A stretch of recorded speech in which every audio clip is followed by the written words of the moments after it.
Hello beautiful people and welcome back to Wine Chat. My name is Emma and I'm a certified sommelier with a mission to spread wine knowledge and to help you drink better. It is International Sherry Week, so from the 2nd to the 8th of November is the time to spread the word and go out and drink as much of the highly underappreciated sherry as you can. Now, in a very unfortunate turn of events, I am recovering from COVID, so I have completely lost my sense of smell and taste, so I will not be drinking any sherry wine with you today. However, it is your job, for whoever is watching this, to please go out and have a glass of sherry for me this week. So what is sherry? So sherry is basically an aged, fortified white wine. It comes from around the province of Cadiz in southwest Spain, where the main town is Jerez. Now, a majority of sherry is made in several different kind of dry styles. However, they do also make some sweet styles as well. There are 3 grapes used in the production of sherry. Now, the main one is Palomino Fino. And fun fact, this grape was named after one of King Alfonso X's knights. This is a thin-skinned and low-acid variety. Moscatel is another grape that is used. You may also know it as Muscat of Alexandria or Zabibu. Now, it's grown in really big bunches with really big berries and produces quite a sweet citrus grapey aroma, and the styles of wine that it produces is really particular, so it's not as widely planted. Pedro Jimenez is the 3rd grape variety that is used, and it's typically used for sweetening cream sherries or to make its own Pedro Jimenez sweet style of sherry. Now, this comes in really big bunches with super thick skinned berries, and these are typically dried out in the sun on straw mats in a process called solero. This helps to remove the water from the grapes and help to concentrate the sugars. The zone of production for these grapes is spread over 9 different towns, which covers over 7,000 hectares of vines. Now, the sherry region has the hottest average temperatures for a wine region in Spain. It has a very special and unique climate, which makes it very hard to produce copies of sherry anywhere else in the world. Now, this is partly due to the humidity in the region. The humidity is aided by the salt marshes to the south, the Atlantic Ocean to the west, 2 rivers that run north and south of the region, and 2 very influential winds. The Levante, a hotter easterly wind that blows in off the Meseta Central, and the Puente, a cooler westerly wind that blows off the Atlantic Ocean. This is not all that is unique about this sherry region. They also have 3 very different soil types that are very important for the growing of the grapes. Arboritza is probably the most important soil type. It is a bright white limestone soil made with chalk and clay. It's super rich in calcium carbonate, water retentive, and the bright white color of the Arboritza soil means it's very reflective, which is fantastic for ripening the grapes.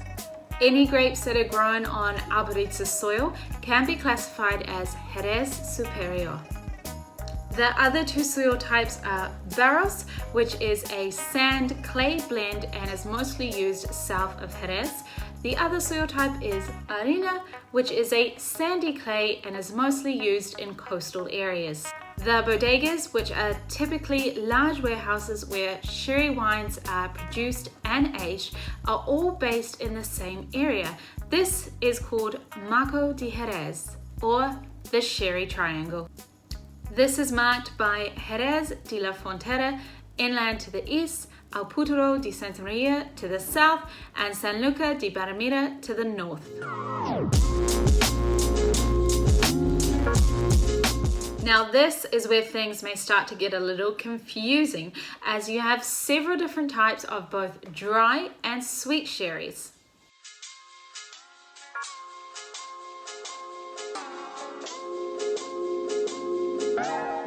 Sherries are made using a solera system, which was developed in the early 19th century. This is basically a fractional blending system, and it's a way to create consistency throughout the wine. There are 2 ways in which the sherry may be made. We have a biological style or an oxidative style. For biological style, the wines are fortified to a lower percentage ABV. The wines are typically brighter, fresher, and with a little bit of reductive style. In the barrels, there will be a little bit of headspace, which is where the floor is allowed to develop. Flora is a blanket of living, breathing, and dying yeast that floats on the surface of the wine in the barrel. This helps to protect the wine from oxygen, but it also adds a little bit of characteristic to the wine, giving it some leesy character. Wines made in a biological style have the most amount of lees contact of any wine in the world. For oxidative styles, these wines are fortified to a higher ABV.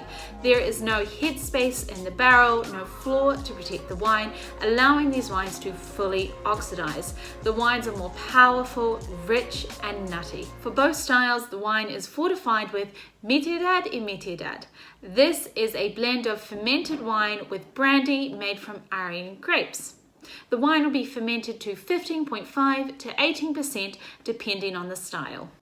Today we are just going to look at the dry types of sherry.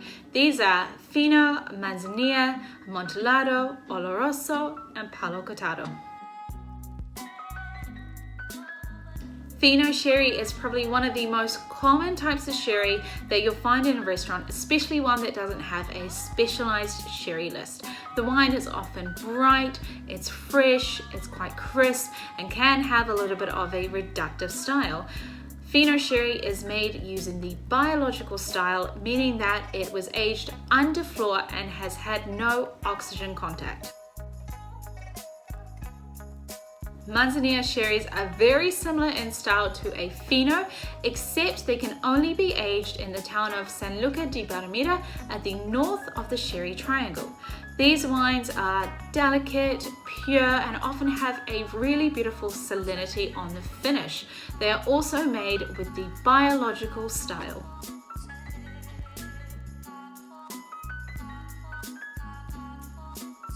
So it will have started out under the biological style, but over time the floor will either partially or completely die off, oxidizing the wine. The wine is complex, it has a nuttiness and kind of dried caramel character to it, and it is super versatile with food. Palo Cortado is a very interesting wine as there is no universal definition to the style, just that it should taste like a Palo Cortado. Classically, it was made when a Fino went wrong, and the wine will be fortified a second time to over 17%, which kills off any floor that is left over and will finish aging in a oxidative style. It is basically like a Amontillado and an Oloroso hybrid. Oloroso wines do not undergo any biological aging at all. They are only oxidative aging. So the wines are fortified to 17 to 18% and above, meaning that floor will have no chance to be developed. These wines can be really powerful with a rich nuttiness, dried caramel, and sometimes some complex tobacco aromas as well. Sherry is a very versatile wine when it comes to food and wine pairing. So for the fresher, brighter styles of Fino and Manzanilla, you'd like to pair it as, have it as an aperitif with some olives, some oysters, or grilled fish even. For the richer styles of Oloroso, Amontillado, even Palo Cortado, you want to have this with some bigger flavors like artichokes, asparagus, ham, kind of moving towards your meats here. Now for the wines we didn't discuss, the Pedro Ximénez and the sweeter cream styles of sherries, pair this with some ice cream, some cheeses, or basically anything sweet. Well team, that is all from me today. I hope you have enjoyed today's little Sherry 101, and remember your mission. Your mission this week is to go out, or if you're in the UK, at home, and have a glass of sherry for me. Let me know what you drink, do you like it, or what is your favorite style of sherry? Anyway guys, until next time, remember, drink better, be better.